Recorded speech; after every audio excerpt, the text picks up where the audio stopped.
This episode of the Better Every Shift podcast is sponsored by the Fire Store. Learn more about getting the gear you need at prices you can afford by visiting thefirestore.com.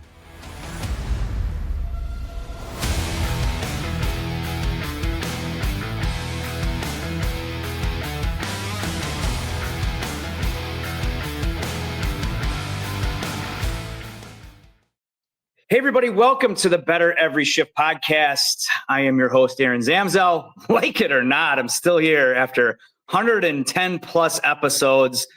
Excited to be here. Happy to be here because we're going to talk about some stuff today that's usable, tangible, and actionable to help you improve your overall health and wellness, because I have a good friend of mine with me. Before we introduce her, though, we got to talk to the one, the only commander that keeps this whole thing going, keeps the wheels turning, is really the heart and soul behind Fire Rescue One. She's the editor-in-chief, and she keeps me in check.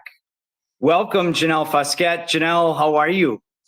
I'm doing great. Happy 2025, Zam. Yeah, how about that? Another year.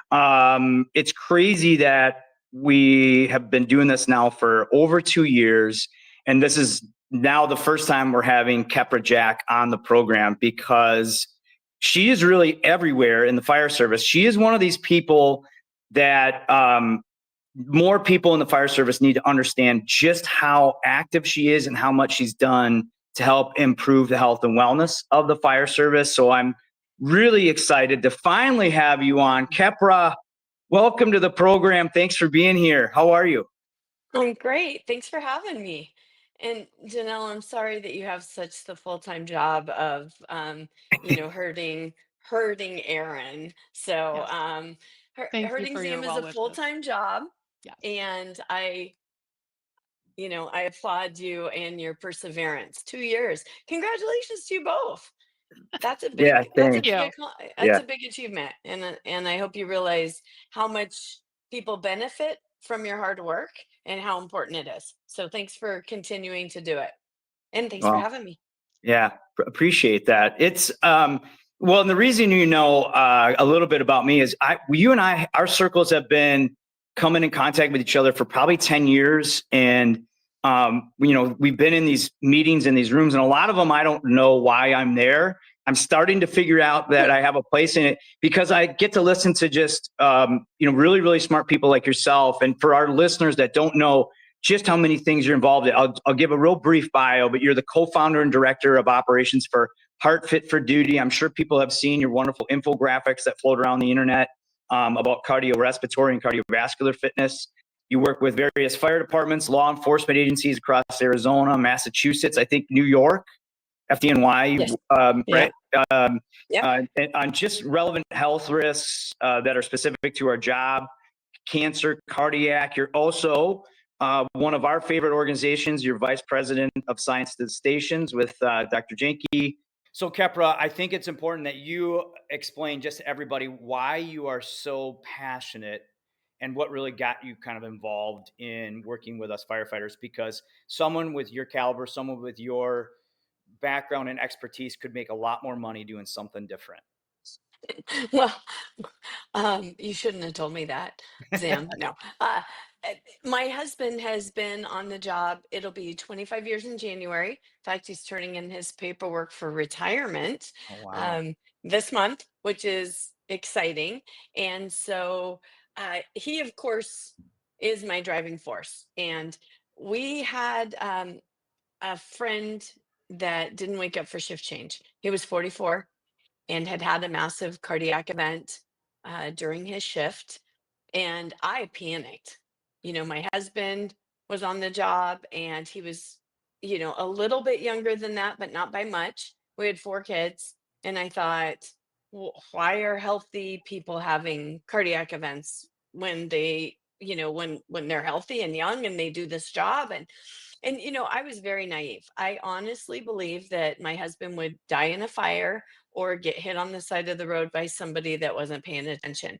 Never, I knew nothing about the cardiovascular risk in the fire service. And so I started investigating it after Tink's event. And I realized at that time that, you know, almost 50% of the line of duty deaths in the fire service were cardiac. And I thought, well, why aren't we talking about this? And so I started, I was the paramedic coordinator for a hospital system. So I interfaced with all of the public safety agencies in the Southeast Valley of Phoenix Metro. But I was very active at the state level, and I taught medic school and EMT school. And so I started talking to firefighters, and I'd say, hey, do you guys know, when was the last time you had a class about your cardiovascular risk factors for yourself? Do you know that cardiovascular disease is the leading cause of death in the fire service? Started realizing that most of them did not realize that Yeah. it was such a big risk. And so I started an education program. And so I started working with fire departments. I was in charge of their continuing education for all their medics and EMTs. And so we just started incorporating a cardiovascular risk factor class. And then I decided to start a testing program where we would look at some additional cardiovascular markers. Now, in the Phoenix metro area, because of the Brunacini legacy and all the work that Chief Denny Compton has done, we have some pretty good health and wellness pieces. And, this was 15, 16 years ago. And so I thought, well, everybody's getting a physical, but how many of them are actually going to a primary care and doing anything else? And so I started identifying that there was a lack of that primary care doctors don't understand the job and the risk factors associated with the job. And not just for fire, but for fire, for law enforcement, for EMS, for dispatch, corrections, any of it. So I started doing primary care. So I hired some providers to help me because I'm a nurse, not a doctor. I'm not a nurse practitioner. I'm not a physician's assistant. So I found people that were willing to kind of help me. And we started a primary care program. And then I had a fire chief come to me and said, well, why don't you do physicals? And I said, well, I don't really know much about physicals. And so he said, okay, well, look up NFPA 1582. So I did that and I started reading about it. And then I had a bunch of questions. And so I went to a meeting. And for those of you that don't know me, I'm not afraid to ask questions. And Yes. so I Which is started what we asking need questions. because, which, not to interrupt you, but that is why you've been so important because you're coming kind of from the outside. Your link is your husband. So you're really invested in this and you're going, this makes no sense. And when you bring forth the health issues that we face in the fire service, right, with other scientists, with other providers, they say the same thing, don't they? Yeah. Yeah. So Yeah. you got all of a sudden some chiefs are saying, why don't you do annual medicals for us? And you read 1582, all of it. I did. I Yeah. So did. And then yeah. So go from there, of ahead. course, you had questions, but yeah, what kind of things how did you keep going with those questions? So I went to the meetings and I just started asking questions. And I'd say, well, tell me why this is in there. And I think the fire service doesn't understand how much work goes into those standards. I think for a firefighter on the truck, they're like, well, these people are just dictating what we do, but they don't even understand we really do, right? So the NFPA committees are very weighted. They're weighted with users. So there's firefighters, there's fire chiefs, there's volunteers, there's career, there are researchers, there's industry, and then there's people like me who happen to use the document on a regular basis from the medical world for 1582. And they say, well, this is what we see. This is why it matters. These are what these meds do. And so it's a very well researched and data-based document, evidence-based document. And so I went there, started asking questions. I attended a couple meetings and then somehow ended up on the committee, which was a blessing for me because I've learned so much. And it just helps me, hopefully, get better education to the people that need it. Yeah. So then we started doing physicals. So we do roughly 36 different departments in the state of Arizona. I Yeah. do quite a bit of work in Massachusetts as well.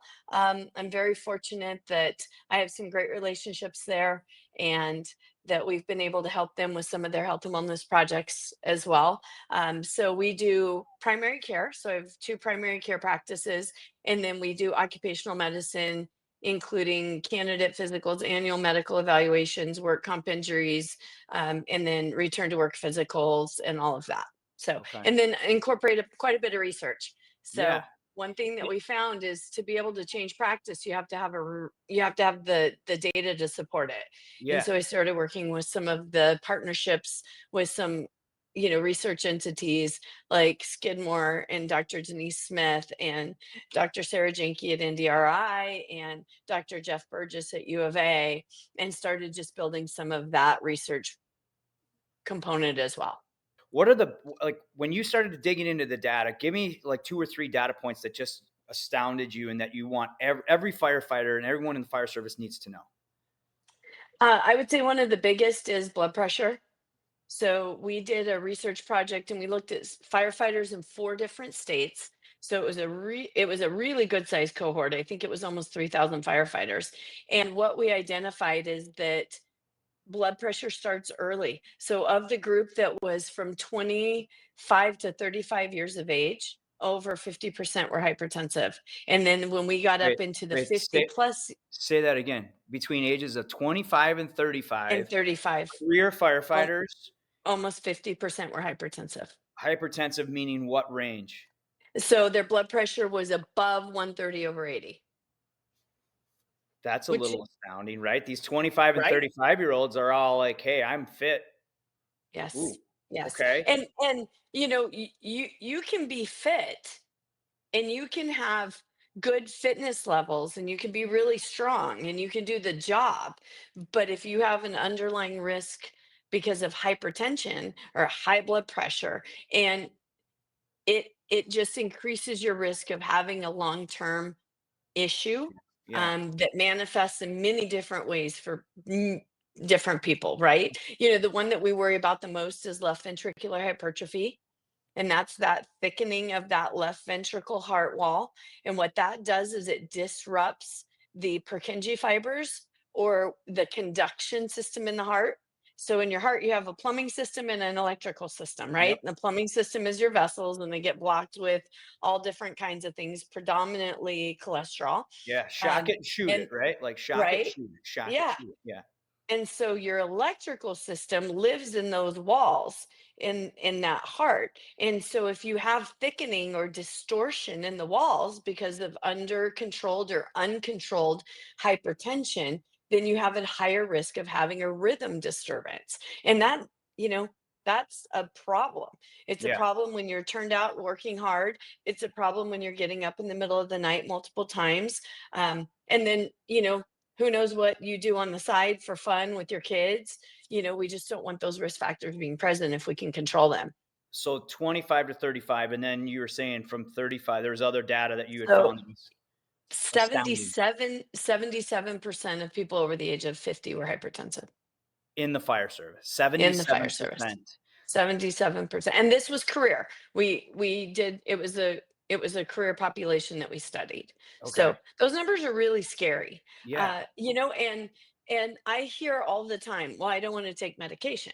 I don't want to be on blood pressure meds. I understand that. I really do. I'm not a fan of using medications as a first choice. And even in our primary care clinic, we really work on the prevention side very heavily. We do a little bit more of a functional medicine approach, and so we don't want patients to be on meds. I don't think anybody should take a medicine for 35, 40 years. And if you're coming in at 28 years of age and you're hypertensive, that's a potential, right? But we got to look at what other risk factors you have. Do you have extra weight? Because we know that obesity is a huge risk factor for hypertension. Do you have any inflammatory processes happening? Are you moving? Like, if you're not moving, you're going to have an increased risk. If you're not sleeping well, you're going to have an increased risk for hypertension and cardiovascular disease and cancer. So they all, commingle, and so much of it is this web that when we start looking at it, is Sarah and I joke all the time because she will teach on behavioral health risk factors, They're the and then same. I will come in and I will teach on cardiac and then she'll come in and teach on cancer, and then I will come in and teach on fitness, and all the risk factors are the same. Yeah. You know, we want to be able to point at one thing that's causing cancer, and we want to be able to point at one thing that's causing heart attacks, and you can't, because it's sleep, and it's stress, Yeah. and it's nutrition, and it's activity, and it's alcohol, it's all of those things every single time, Yeah. Yeah. regardless of what the long-term medical component is. So would you agree with the statement that there is the one factor is your own culture? I would prefer we say habits.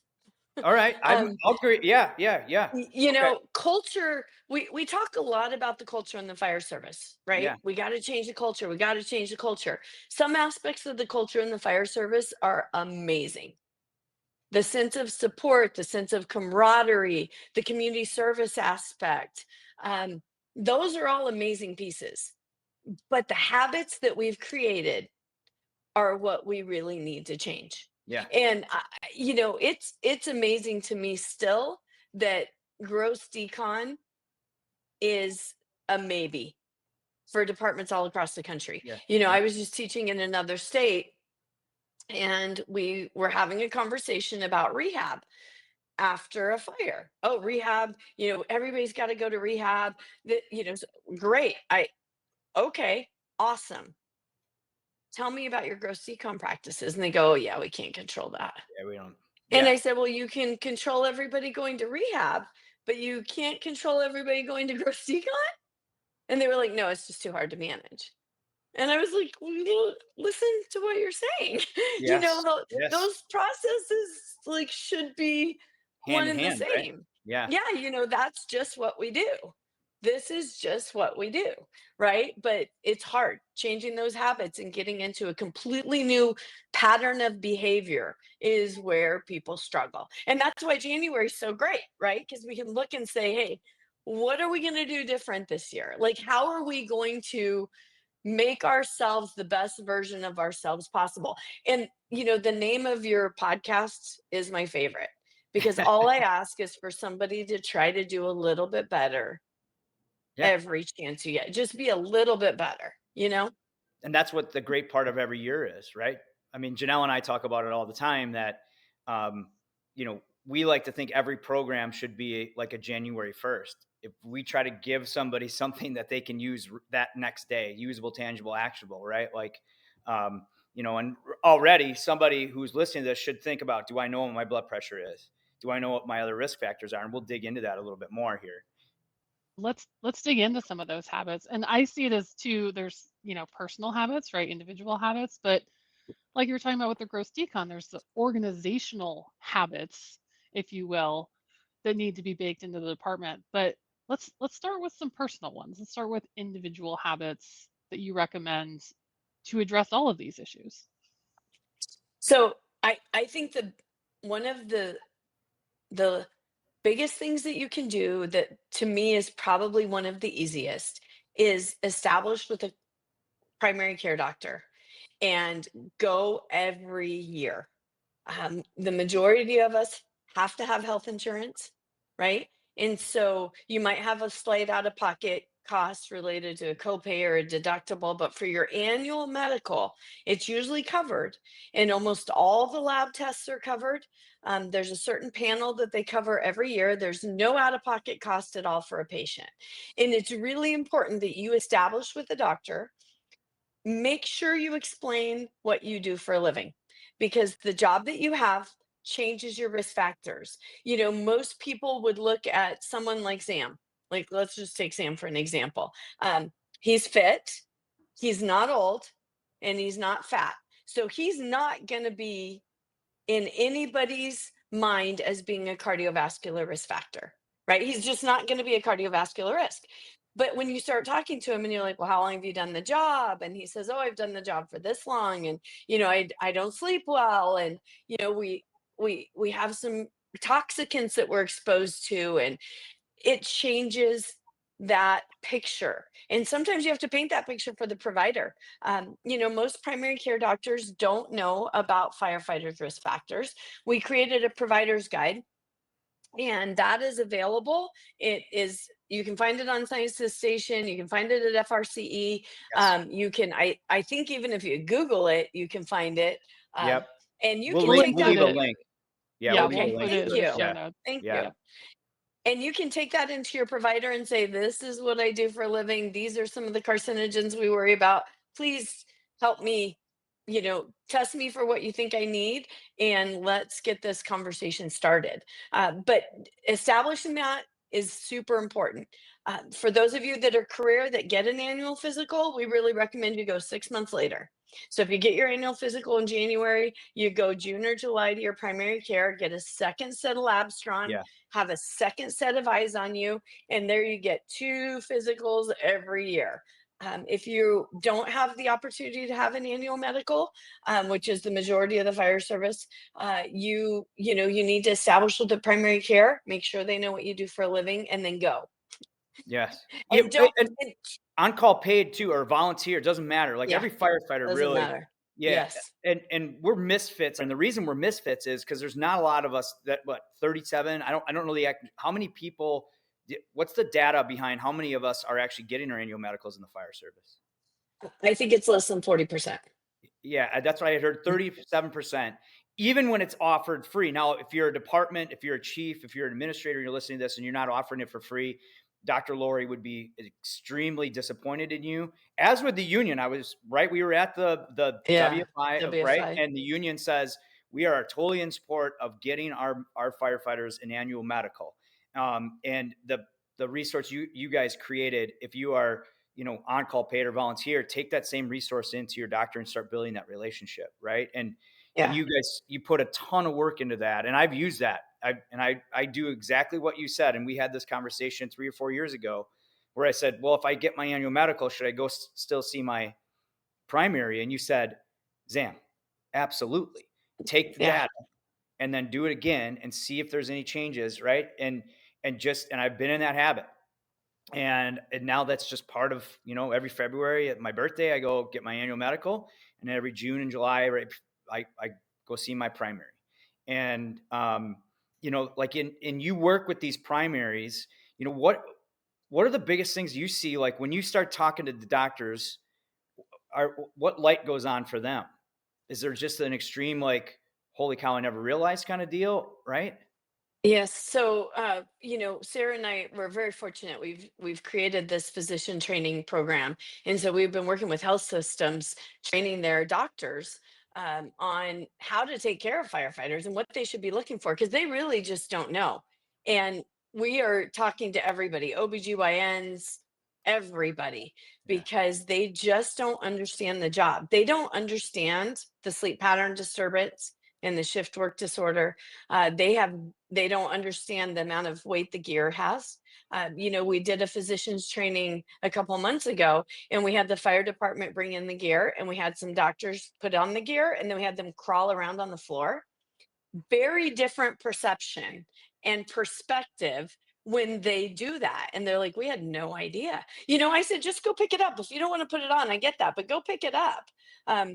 And it was so interesting just to see how surprised they were about what the gear itself is. And that was just the gear, right? So they don't understand the risk. They don't understand why someone like you would have that risk. Why Mm-hmm. would we need to be thinking about cardiovascular risk factors? Because he's young and healthy, and it makes no sense. And I hear it all the time because somebody will say, oh, we'll get a new department. They'll say, oh, I failed last year and I had to go to cardiology. And cardiology said they don't even understand why I'm there. I'm like, well, they didn't get good information because they should have realized what the job is and what we expect you to be able to do in a high heat, high stress environment. And that's why that blood pressure is so scary. Because if you're coming to work and you're diastolic blood pressure, and keep in mind our diastolic is the most at rest our heart's going to be, right? It's a 24/7 pump. It's got to work the whole time. The diastolic is its rest phase. And if your diastolic is in the 80s and 90s, imagine what it's going to be when you're turned out working hard, whether it's on a difficult extrication or whether you're in a fire or whether you're in a training environment. That number is only going to go higher. So if Right. you're starting your shift at 85 or 90, by the time you're in work, it's going to be significantly higher.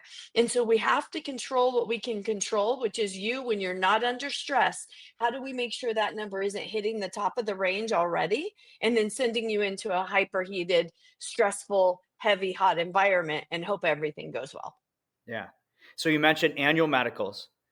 One Yes. of the key things to look for in that annual medical is blood pressure, right? What are some Yes. other things to look at when we get that annual medical? So annual medical should, of course, we want you to pay attention to truly every single piece. Um, Blood work is very important because you can trend it over time. So I would say cholesterol, always a big one. And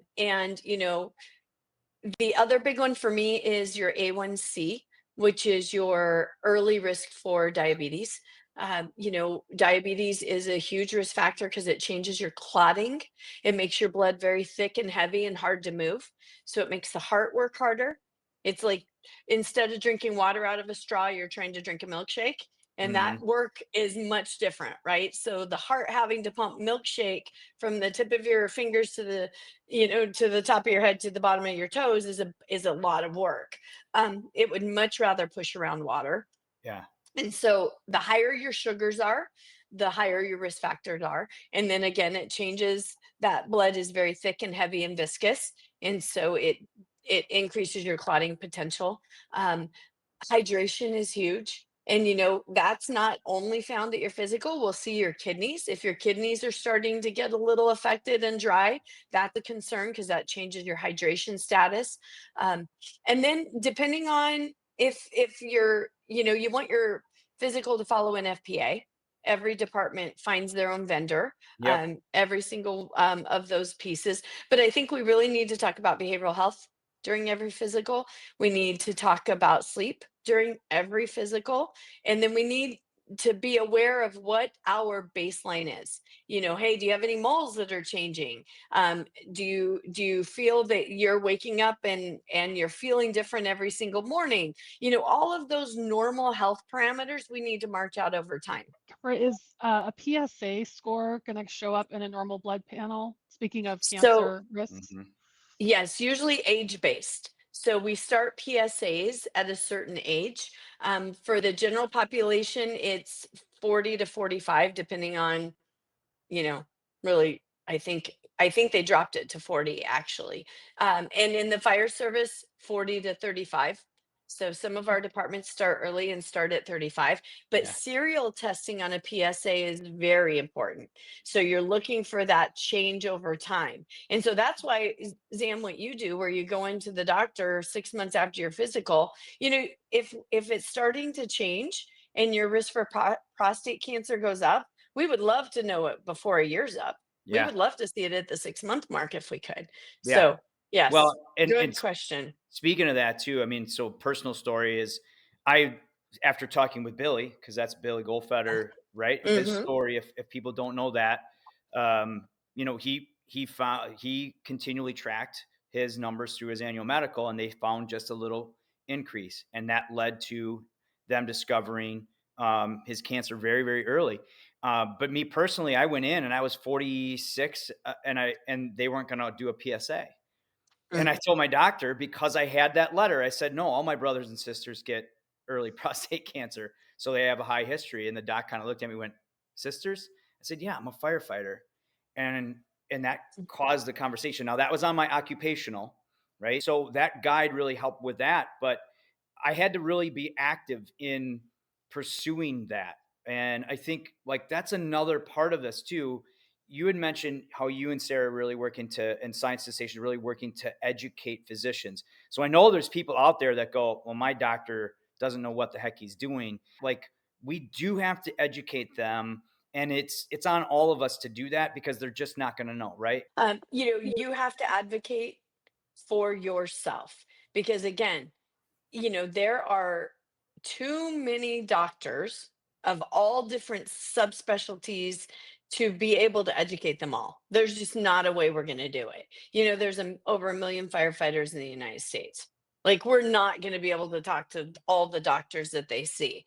But what we have to do is continually make them understand why you're special, right? Yeah. Your risk factors are just different. They just are. And so your job is to explain that to them. And if you have to go to, if you go to your primary care or your physical and they find something and you go to cardiology, you have to talk to the cardiologist. If you get injured and you're with a knee doctor and they want you to go back to work when your mobility isn't where it needs to be, you need to explain to them why that's an issue. And you just need to make sure you do that every time you go.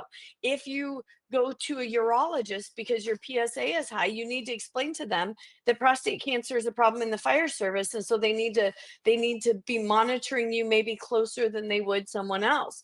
But then we also have to understand that insurance might not pay for everything that we want done at the ages that we recommend, because the US Preventative Task Force doesn't reflect occupation.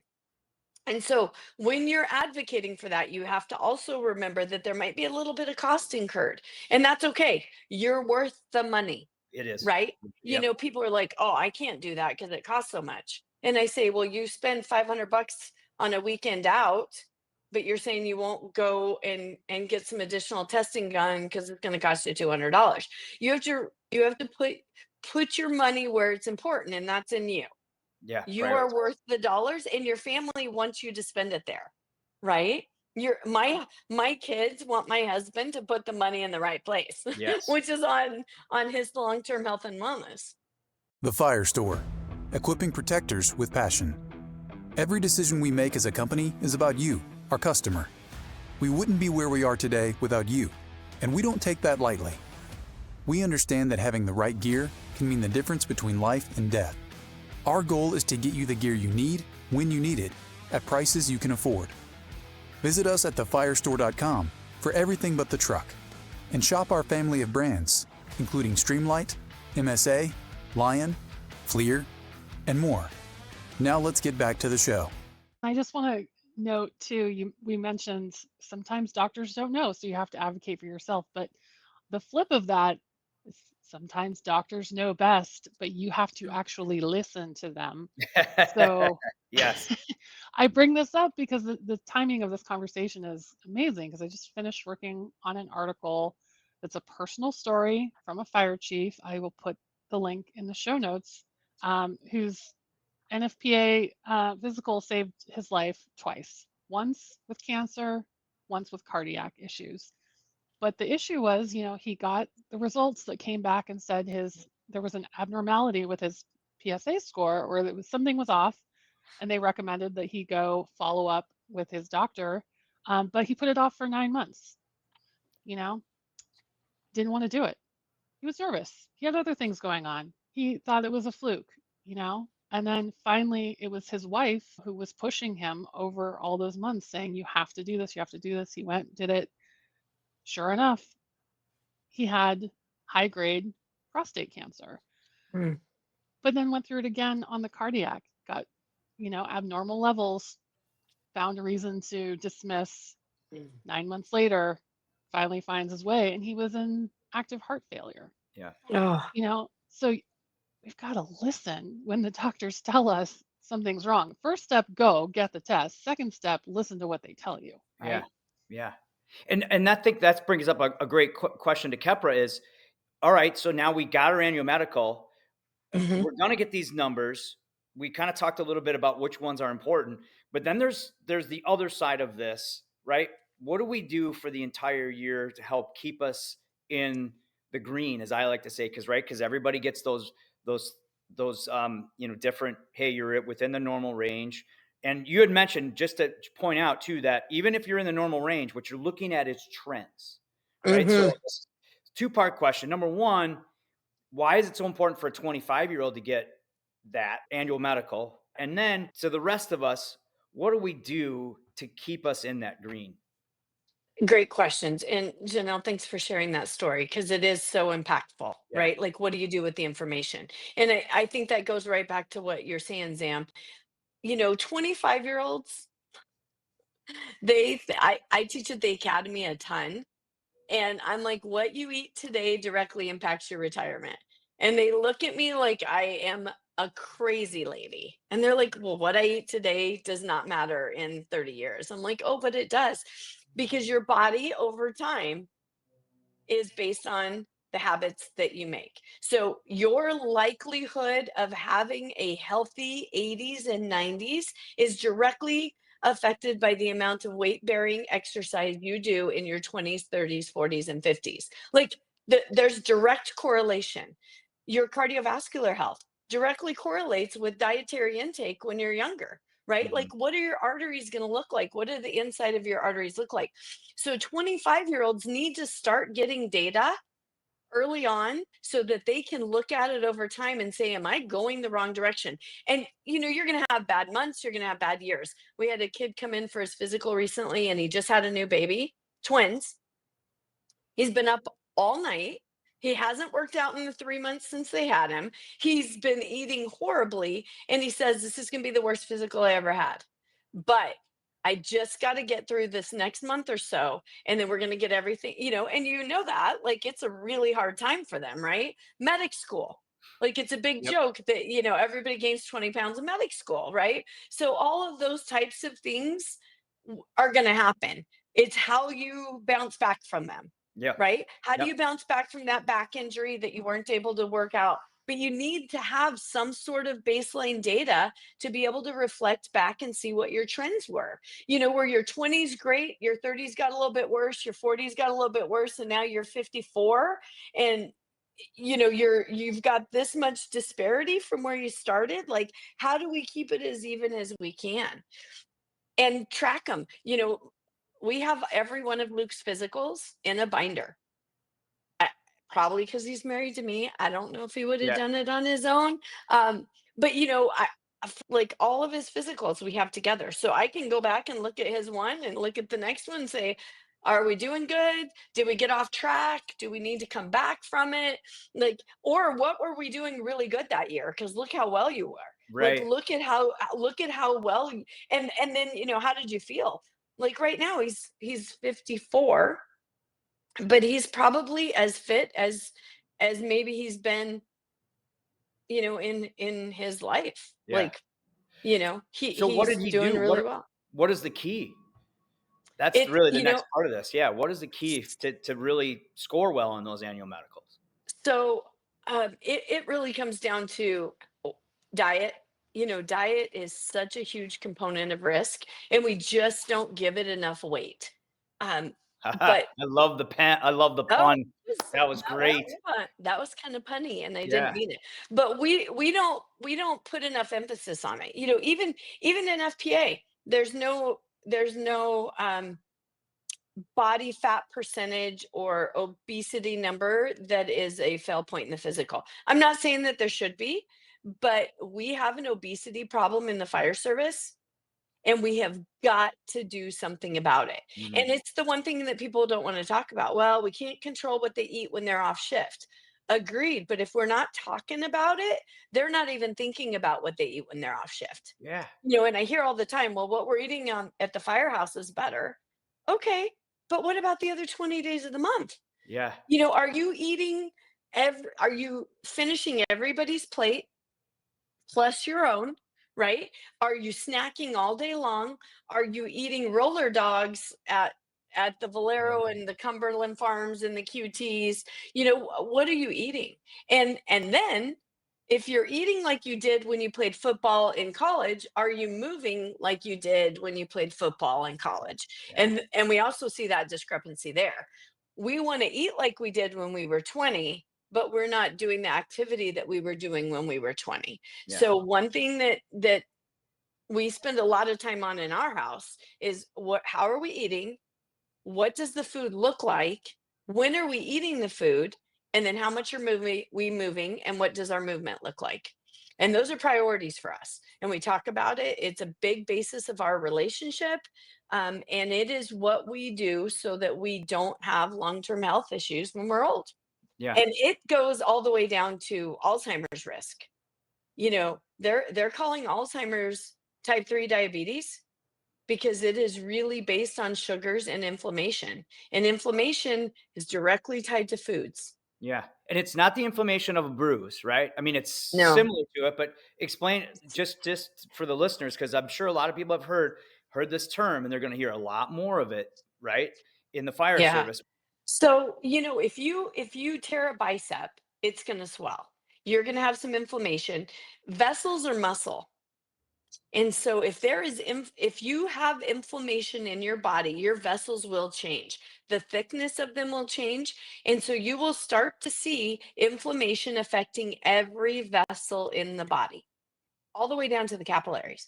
Yeah. So if you think about the inflammatory process, and the majority of our inflammation in the United States comes from food, Yeah. from eating processed, packaged food. And so you have to think, if you have something that lives on this, I'll just give you an example, macaroni and cheese. Cheese sauce should not live on the shelf for 2 years. If cheese sauce can live on the shelf for 2 years, it's because it has a lot of chemicals in it that make it live on the shelf for 2 years and not turn to mold. Hmm. Then we need to understand that when we ingest that inflammation is going to be in our bodies, and Yeah. our vessels and our cells get super irritated and super inflamed. And that just creates a problem all the way through our bodies. And people say, oh, it's just in joints. Nope. It's in your vessels in your head, it's in your cells, it's in every facet of your body. And we can control it. Yeah. If we monitor what we're intaking and try to eat whole foods, quality food products, less stabilizing foods, so little Debbie's, a cupcake, a Twinkie, that's cream and cake. Why can cream and cake last for 10 years? It Right. shouldn't, right? Is it really So cream and cake? I don't think we really know what I it don't think is, so anymore. Yeah. Yeah. I don't trust Kepra, any of it. what would you say to someone who's listening to this right now and they're like, I've done too much damage. It's too late for me, so I might as No. well just keep up with my habits. Yeah, and that's a great question, and thank you for bringing it up. It is amazing. So in our primary care practice, we will have people come in that are newly diagnosed diabetics, and they'll say, "Okay, I know it's too late, but I just need help." And if their insulin is repairable, if their pancreas hasn't quit completely, we can actually see some regression. There's some regression that's possible in some of the vessels, for adding, if you have plaque buildup in the vessels, there's some potential for regression in that buildup in those arteries. So it is never too late to start. It Yeah. is never too late to start. And in fact, I was listening to a podcast recently, and and the, she was saying that they were looking at research projects on just adding 10 minutes of stairs, just climbing stairs for 10 minutes a day. And it completely modified people's risk factors for cancer and cardiac, just by adding stairs for 10 minutes. Yeah. And I'm like, that's huge. It was like the equivalent of walking over 1 hour. But there's a lot of data out there that shows if you do nothing but walk for 30 minutes a day, you're changing your cardiovascular risk. Right. And what you're doing in addition to that is you're changing your sleep, right? It'll positively impact your sleep. And so all of those pieces go together. Now, what I would say to people if they were going to start, if they said, okay, I'm going to start tomorrow and I need one thing I can focus on, the first thing I would focus on is food, start to finish. I would start with food and just take a look at what you're eating and how much you're eating. That would be number one. It's the one thing we have complete control over in every day. We don't have complete control over when we sleep, especially if we're on shift. We don't have complete control over how much we can move if we're on shift, but you have nobody shoving food in your mouth anymore. We're not kids, right? Like nobody's force feeding you tacos or burritos or hot dogs. So the one thing you have complete control over start to finish in your day is your nutrition. Yeah.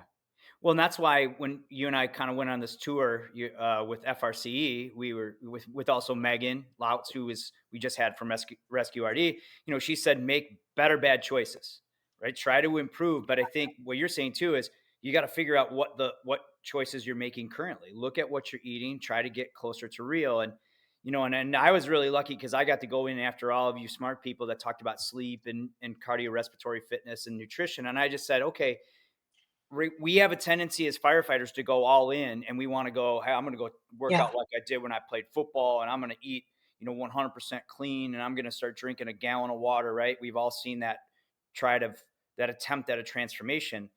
And what you had emphasized over the years and kind of, what Megan has says, and we talk with Dean Ali about sleep is let's make some better bad choices and do them consistently and then make better bad choices again, but it's the consistency. So 50 days in a row, that's kind of where that whole R50 challenge. So if anybody's listening, Hmm. r50challenge.com is free for any first responder to make some of these choices, these positive choices, and stay with them consistently.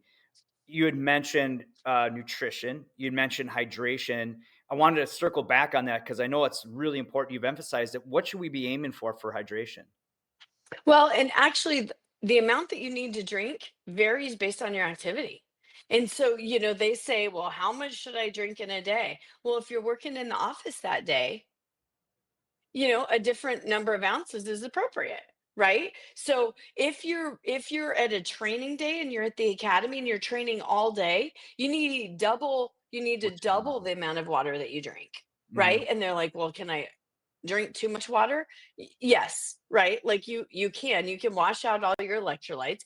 Doesn't happen often, I must say. It's very seldom that we see that.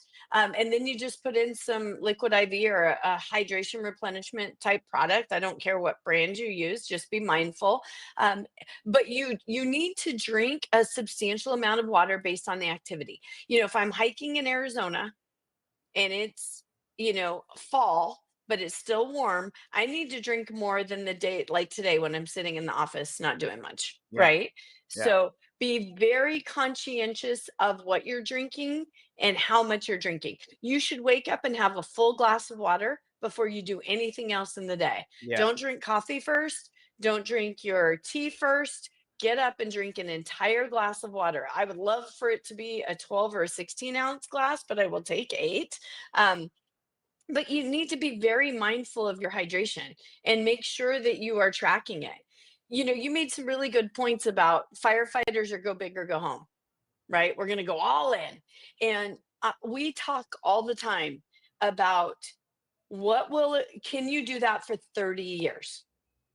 I don't want, I'm going to go all in and lose as much weight as I can in the next 9 months. I want, I want this to be like, can you maintain that for 30 years? Because that's when we're going to see staying power. Yeah. Is if you modify in ways that you can manage long term. So, like you and I, Zam, we travel a ton. I travel 2 to 3 weeks out of every month. It is unrealistic for me to think that I can meal prep and eat super clean every day of my life because I am eating in restaurants probably when I travel 100% of the time. Right? Like, so I can't put that on myself because I'm going to fail and then I'm not going to try again. So, what happens when we fall off the cart? Well, we don't eat the cart, right? Like we don't fall off of it and eat the whole cart. Yeah. We fall off and we go, okay, well, I screwed up today. Tomorrow's going to be better. But don't be unrealistic. We have patients that'll come in and they'll say, oh, I'm going on a whole, nose to tail carnivore. And I go, that's probably not a 20-year plan. No. Right? Like how are you going to do that for 20 Yeah. years? You Yeah. can't. And so we say, okay, well, let's take a modified approach to that. Like let's look at something a little bit more realistic. And so is the most realistic piece, I'm going to take soda out and I'm going to try not to eat any added or processed sugar. Yeah. Start there. like, natural sugars and fruit. Okay, we can talk a little bit about that, but like, let's take something that's actually doable. Yeah. Is it actionable, right? Like what you Right. guys talk about. Yeah. Yeah. And that's where we just say, I like 50 days just because by that point it's part of your habit Habit. structure part. And then you can add a different one on top of that, or Mm-hmm. just keep with that one, right? But just stay consistent Mm-hmm. with it. Find a way to create that habit. The other habit that I know you're really excited and always energetic to talk about is cardiorespiratory fitness Yeah.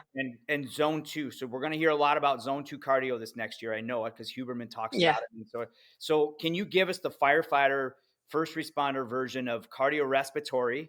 How did I do on that? Right? Good. Why you like Very good. cardiorespiratory, Yeah. and talk a little bit about the zones in the zone 2 because that's going to be a common question. So cardiorespiratory fitness is a huge component to healthy for any job. I don't care what you do for a living. If you have a high level of cardiorespiratory fitness, you have a lower risk for all cause mortality, cancer, cardiac, stroke, diabetes, obesity, injury, all of it, suicide, any of it, right? So if we look at the big risk factors in the fire service, right? We have cardiac, we have cancer, we have suicide or behavioral health related issues, we have sleep disruption. Like cardiorespiratory fitness, again, hits on every single one of those. The problem is that the best way to improve your cardiorespiratory fitness is that zone 2 window. Okay. And that zone 2 window it's different for everybody, right? It is not the hard fast going as much as I can, as hard as I can, as fast as I can. It is that low slow endurance realm where you have to suck up and just go. It's where we see a lot of cyclists live. It's where we see people that do treadmill or step mill workouts, right? Because they're in that zone 2 and they're just plugging along. It's not the high intensity interval training. It's not the high cardio where they're pedaling on the bike as fast as they can. It is that slow and steady state that helps improve your cardiovascular pulmonary system, and it makes you a better machine. Yeah. And what we see is firefighters like, hard and fast, like give me some interval training, I'll do it, I'll hit it, I'll be good, I can be done, right? And that zone 2 training is a little more purposeful. You have to watch your target heart rate zones, you have to stay in there, and you have to just go. And we want you to do it 45 minutes, and we want you to do it really 4 times a week. Okay. And so we have to kind of shift what our workouts look like. Rowers, great way to get cardio or that zone 2 training, right? Rowers are meant for that. But it's a great way to improve blood pressure, heart rate response, sleep. Your sleep will improve if your cardiorespiratory fitness improves. Your vasculature usually responds very well to it. So those muscles in the vessel it can help decrease some of your inflammatory responses. So it is a wonderful way for you to improve your fitness, but you need to read about it. You need to learn how it's going to work for you and what type of workouts you can do to get there. Yep. Um, and be purposeful. You have to be purposeful in your workouts, because you're not going to get there if you're doing a boot camp or if you're doing a lot of the Peloton are intervals and high and lows. So you have Yeah. to be really mindful and purposeful when you're looking at that. Yeah, steady It's a state. steady state. Yep. And how do Hmm. we know we're in zone 2? It's usually like talk tests. I think you had mentioned Yep. earlier, like Yes. if you can Yes. talk, A with, full sentence. yeah. And that's one of the easier ways to identify. You can get into heart rate zones, Yes. but like for me, that's the simplicity side of it. If I can have a conversation with it. Now you had mentioned 45 minutes, but right, if you're doing 0, let's get a little better. Then Yeah. how can we integrate this into a program? And then how can we do this, every single day as part of our fitness, right? You don't have to, Yes. yeah. So for those that are like 45 minutes, whatever, she's crazy. Well, no, she's just saying this is where we want you to go. But if you're here, right, then, and if you're Yeah. getting that message, I would say go back and listen to the whole podcast again, because you're missing what we're talking about, right? We're talking about identifying where you are and how you can get better. And I think you hit so many great points. You hit nutrition, you hit hydration, you hit cardiorespiratory fitness, you hit, most importantly, understanding where you are and tracking where you are throughout a couple times through the year, throughout your 30-year career. And that's why I love always talking with you, because you're very passionate with reason. You have a vested interest in what we do, but you also, you understand it. You understand our culture. You understand we're kind of nitwit misfits. And I just love how you bring all that together. So I can't thank you enough for your insight. We could keep going for another 2 or 3 hours. And I really, like we had mentioned, we had joked about a 3-hour podcast. Man, you're good. We'll have to have more Thank you. conversations like this. But you're not done yet, though. We have really pressing questions for you. We have to throw you on the hot seat, Janelle. I think it's time, huh? I think it's time. Okay. But before we get in the hot seat, I do want to just make a quick announcement for our listeners. You will see in the Better Every Shift feed, starting soon, something called Extra Alarm. So keep an eye out for Extra Alarm. This is going to be short readings of Fire Rescue 1 content, because we know we don't always have time to read the content, but we might be in the car, going doing errands, whatever it Awesome. might be, and you can listen to some of our most recent and most popular content. So look out for that in the Better Every Shift feed.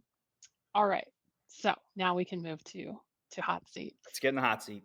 Let's do it. All right, Kepra, if you had to start your career over from day one, what would you do differently? Ooh. Am I in the same career, or can I choose any career? Any career. Any career. Um, any career. Oh man, that's a tough one. I think I would still be a nurse. I think so. It's just in your blood. I Yeah. think so. I think I like to help people. I don't know. Well, you're good at it. You've done it. How many Thank years? you. How many years? So I've been a nurse for 25 years. Okay. Wow, So that's awesome. 25 years of being a nurse. And how many years have you worked with firefighters? Well, I would say 20 of that. I was always an ER nurse, so technically I always worked with firefighters, but in the firefighter health arena, it's been 15. Okay. So what my question is, what's your wildest kind of firefighter interaction story that you can share in the podcast? So we had, this is not a great one, but it's very impactful, and that's All why right. I'm saying it. Goes back to kind of what Janelle said earlier. We had a firefighter that came in, we identified a potential cancer, and we told him to follow up. And then we called him and asked if he had followed up, and he hadn't. And we sent him a message in the portal. And then he came in for the next year for his physical, and it was still there. And so we said, you really need to follow up. Eventually, finally followed up, and he ended up having a very significant cancer, and now it's stage 4. Oh, And it breaks my heart because he wasn't ready to hear it, apparently, or he didn't hear it, or he heard it and couldn't process it. But he didn't he didn't help us save him or help us help him. And I don't know if it would have saved him. I don't know. Um, but that's the stuff that gets me, is because, Janelle, just like your story and just like that chief, like, we can only do so much. We have to rely on the firefighter to take the information that we give them to do something. Like, they have to take accountability and make sure that they are putting into play all of the stuff that we tell them, whether it be medical, whether it be sleep, whether it be behavioral health. Like, you have to want to do it, because if you don't, we can't make you. yeah. Yeah. Yeah. And it's heartbreaking, but it's important, and we'll continue and continue and continue, just like you guys will, right? Doing everything you possibly can to get the good information out there. And if we change one, if one person listens, we're doing it. But Yeah. wouldn't it be great if everybody saw the value and had the understanding and was able to process when we tell them what they should be doing and putting it into action. Yeah. And I want to just piggyback on that. I think this is where we, as members of the fire service, need to really. That's an opportunity to be a good brother and a good sister, because I'm sure, right? He maybe shared that information with someone else, and that's our opportunity to really encourage them to take action on it and be positive, be better. I understand the fear, and we've had those conversations, right? We need to leave our egos at the door.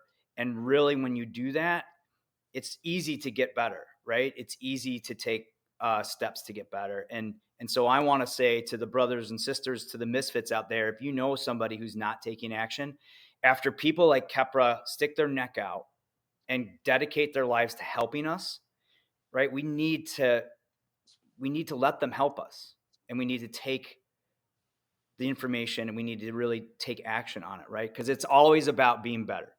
And you've been working for years to try to make us better. And I'm imploring everyone, use the resources around us to do that, just like you have, right? And it kind of leads to my last question then. So, personally, we need you in the fire service, and I want to know what you're doing to get better. Oof. Every day I try to learn or read or listen or do something to be better. My goal is every meeting that I go to, every national meeting, every conference, every time I'm there, that I take very good notes and then I pass that information to other people. I just want to be a conduit of information. Like, and I will always give credit to whomever did the research or whoever made the comment or said, gave the great wise statement.